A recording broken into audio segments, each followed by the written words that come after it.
3 മധുരക്കിഴങ്ങാണ്. നമുക്കതൊന്ന് പുഴുങ്ങാൻ നോക്കിയാലോ. കപ്പക്കിഴങ്ങെല്ലാം തൊലി കളഞ്ഞ് ചെറിയ കഷ്ണങ്ങളാക്കി മുറിച്ചെടുത്തിട്ടുണ്ട്. നമുക്കിനി കഴുകി വേകുന്നതിന് വേണ്ടി അടുപ്പിലേക്ക് വെക്കാം.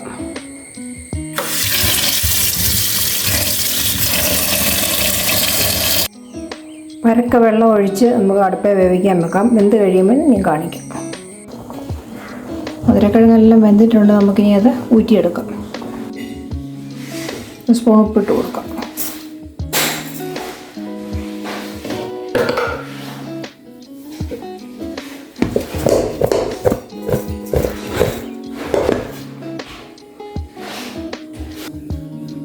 ഇതാണ് നമ്മുടെ സ്വാദിഷ്ടമായ മധുരക്കിഴങ്ങ് പുഴുങ്ങിയത്. ഉപ്പുനീര് മുക്കി തിന്നാൻ നല്ല ടേസ്റ്റാണ്. എല്ലാവരും ട്രൈ ചെയ്യണം. എൻ്റെ ചാനൽ ആദ്യമായിട്ടാണ് കാണുന്നതെങ്കിൽ സബ്സ്ക്രൈബ് ചെയ്യണം, ലൈക്ക് ചെയ്യണം, ഷെയർ ചെയ്യണം. Thank you.